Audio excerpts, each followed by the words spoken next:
그래서 예절하면은 뭐 여기 계신 중직자분님들이 저보다 훨씬 더 잘하시고, 여기서 제가 얘기해봐야 사실 불도저 앞에서 삽질하는 격인 것 같은데, 아무튼 오늘 제가 이제 그거에 관해서 좀 이제 메모를 좀 해봤어요. 그랬는데 영 생각도 떠오르지 않고 뭐를 해야 될까 고민을 해도 생각이 떠오르질 않아요. 그래서 몇 가지 적어봤는데 한 5가지 나와요. 뭐 인사, 뭐 옷차림, 뭐 이런 거. 그런데 그거 해봐야 사실 참 식상해요. 그래도 뭐 해야지요. 뭐 어떻게 해요. 그래도 해야 되고, 그래서 끝에 말미에 제가 1분 30초짜리 동영상을 하나 준비했습니다. 이게 식상하고 그렇더라도 좀 그러려니 하고 좀 받아주셨으면 감사하겠고요. 사실 이런 강의는 저보다는 몸소 실천하고 계시고 복음으로 똘똘 뭉치신 걸어다니는 바이블 박재환 장로님이 하셔야 돼요. 그래서 다음에 이런 기회 있으면 박재환 장로님 꼭 부탁드립니다. 예, 그러면은 제가 한 5가지 이제 준비를 했는데 그거 이제 말씀을 드리겠습니다. 늘 목사님이 강조하시는 말씀, 앞좌석에 앉아라. 이 대예배 시간에 하는 얘기예요. 그 뭐 새벽 기도 뭐 저기 수요 예배 이제 이런 거 빼고 대예배 시간을 저는 주로 이제 말씀을 드리는 거예요. 그래 일찍 30분 전에 좀 오셔가지고 앞좌석에 좀 쫙 앉으실 수 있도록. 사실 이런 얘기하면서 저 좀 찔리는 게 앞자리 나오라 했을 때 한 번도 안 나왔거든요. 그랬더니 급기야는 불러서 이제 여기에 와서 앉고 있는데 나오니까 확실히 집중력은 좋습니다. 그래 은혜 받고. 그래서 30분 전에 미리 와서 그 예배를 위한 기도를 좀 준비를 하시고 앞좌석에 앉고. 그래 오시는 대로 앞좌석에 앉아야 나중에 오시는 분이 앞좌석을 비워놓으면 그 예배 도중에 오실 수도 있잖아요. 급한 사정으로. 그럴 때는 그 주의도 또 이렇게 주의가 산만해지고 허틀어지고 그러니까 그렇게 해주셨으면 좋겠고. 그 다음에 그 대표 기도나 헌금위원 되시는 분들, 이런 분들은 특히 그 시간을 좀 잘 지켜서 또 늦게 오시면은 본인도 당황스러우실 거예요. 그리고 옆에 있는 분들도 그렇게 모범 사람이 되지 않을 겁니다. 그렇기 때문에 좀 일찍 오실 수 있도록 이렇게 부탁을 드리겠습니다. 그 다음에 이제 2번째 이제 옷차림이에요. 대예배 시간에는 가능 아니면은 정장을 좀 하셨으면 좋겠어요. 가능 아니면이에요. 뭐 특별한 사정으로 못 하실 수도 있으니까. 그래서 정장이라고 그러면 저 남자는 제가 이제 시범으로 입고 나왔습니다. 양복에다가 넥타이 매면 정장이에요. 근데 이제 여자분들은 그럼 어떠냐? 옛날 7, 80년대에는 투피스를 굉장히 강조했어요. 근데 지금 뭐 투피스든 원피스든 쓰리피스든 상관없어요. 깔끔하고 단정하고 이렇게 지금같이 이렇게 잘 입고 나오시면은 그렇게 되겠습니다. 그리고 대표 기도 하시는 분은 반드시 정장 차림으로 나오실 수 있도록. 이 옷이라는 것이 사실은 몸을 보호하는 거 아니에요. 겨울에는 따뜻하게 입고 여름에는 시원하게 입고, 또 이거는 옷은 또 신분을 나타내기도 합니다. 경찰 보면 경찰 옷 입고 있으면 대부분 경찰이라는 거 알 수 있잖아요. 근데 우리 교회에서는 그걸 나타내는 게 아니라 상대방에 대한 예의 표시입니다. 우리가 예식장이나 장례식장 갈 때 그냥 가지 않잖아요. 반바지 입고 티셔츠 입고 안 가잖아요. 그건 뭐냐면 그 사람 상대방에 대한 예의 표시예요. 그렇기 때문에 반드시 가급적이면은 이런 정장을 대예배 시간에는 하고 오실 수 있었으면 좋겠다. 근데 여기서 대표 기도하시는 분은 반드시 정장 차림을 하실 수 있도록. 그래서 이제 대예배 시간에 이제 그런 분은 안 계시면은 놀러 가는 느낌의 그 복장을 하고 오셨다. 놀 패션. 그 다음에 날라리 같은 복장을 하고 오셨다. 날 패션. 요런 거는 가급적이면 삼가해 주셨으면 좋겠어요. 예. 그럼 이제, 그럼 날 패션, 놀 패션이 뭐냐 기준을 대라 그러면 저는 모르지만 있는 분이 더 잘 알아요. 그러니까 그렇게 판단하시고 그렇게 해 주셨으면 좋겠습니다. 그 다음에 이제 그 헌금 봉투에 대해서 말씀을 드리겠어요. 이 괴수를 이제 네 분이 저를 포함해서 이제 세 분 장로님하고 같이 이제 이렇게 괴수를 하는데, 이게 보면은 헌금 봉투가 글씨를 아주 그냥 너무 작아서 현미경으로 봐도 안 보일 정도예요. 차라리 100m 앞에 겨가는 개미 보는 게 낫겠어요. 이거 어떻게 작은지 막 돌려봐야 돼요. 또 어떤 분은 너무 예술적으로 써가지고 봉투를 이렇게 봤다 해도 잘 모를 정도로 그런 것도 있어요. 그래서 막 돌려봐요. 막 넷이 막 돌려보고, 아, 이건 그래, 이 글씨야? 막 이렇게 하고 그러는데, 그래, 그런 상황이 나오지 않도록 봉투를 잘 쓰는 거하고 못 쓰는 거하고는 달라요. 정성껏 자신있게 크게 좀 이렇게 써주시길 바랍니다. 이 봉투를 받았을 때, 기수할 때 깔끔하게 간지럼하게 잘 써 있으면요, 이걸 받는 사람도 굉장히 기분이 좋아요. 그러면 이건 그 순간 찰나지만은 저는 그게 바로 기도라고 생각해요. 그래서 그분한테 전달된다라고 생각을 합니다. 저는. 그래서 글씨를 좀 그렇게 해주셨으면 좋겠고, 또 그 다음에 심심치 않게 빈 봉투가 잘 들어옵니다. 예. 근데 이제 한 분이 4개, 5개씩 이렇게 넣다 보면은 중간에 물론 껴요.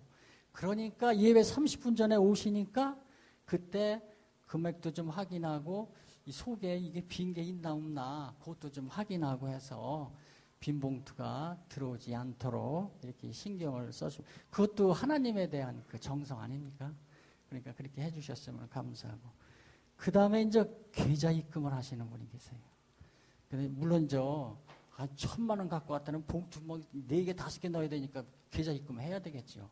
큰 돈은 계좌 입금을 해도 해야 되는 게 뭐 당연한 것 같아요. 제가 볼 때는. 그런데 이제 감사헌금이나 심지어는 주일헌금까지 계좌 입금을 이렇게 합니다. 근데 이거 하면은 우리 계수하는데 좀 불편이 있어요. 왜냐하면 그거를 확인을 해야 됩니다. 미리 찍어 와야 되고, 안 찍어 오면은 그걸 거기다 계산할 수 없어요. 그러니까 다음 주에 또 계산해야 되고, 이래서 상당히 복잡한 게 있어요.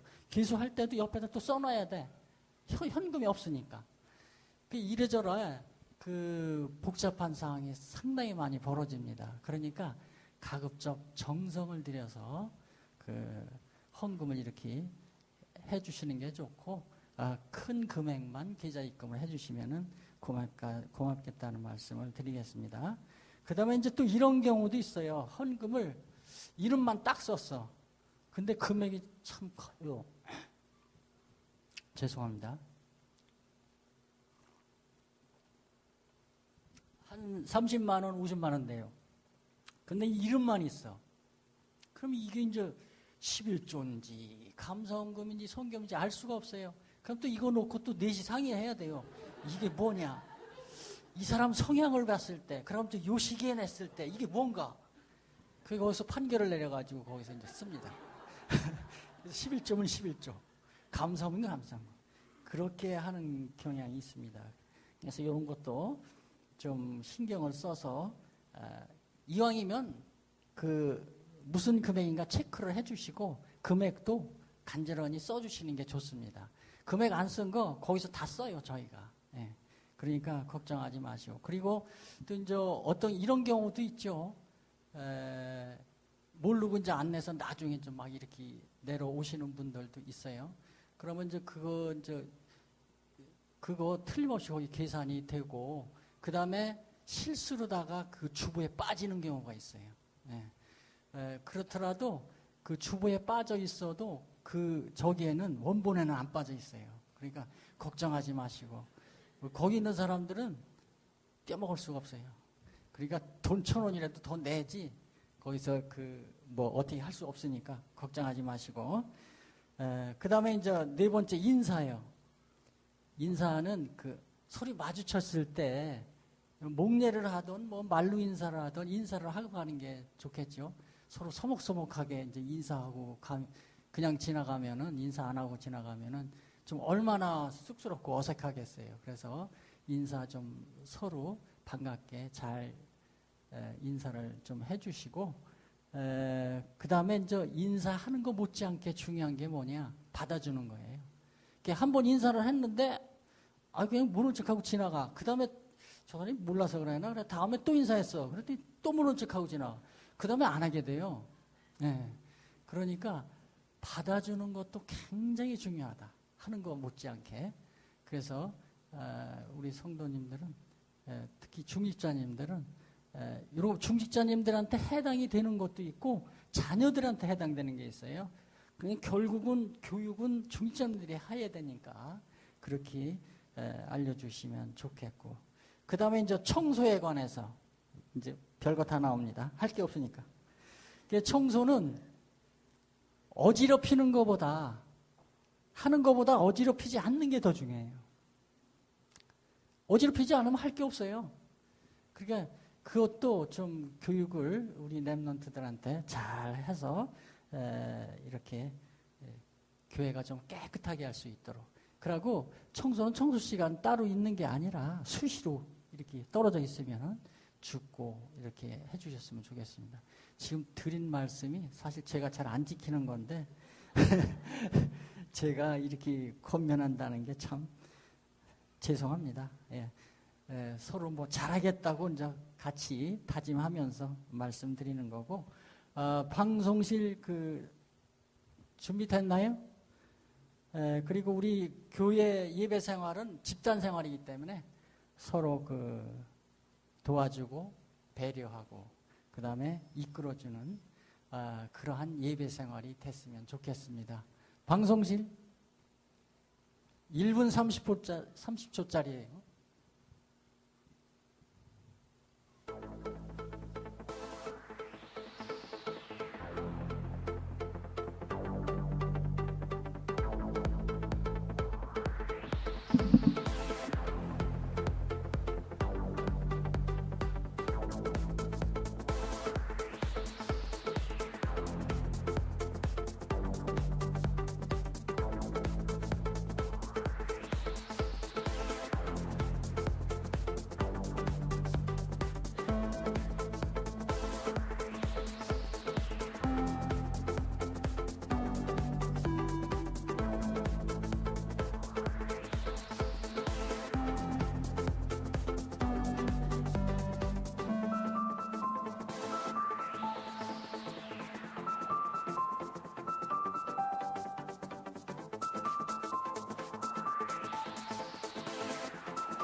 됐습니다.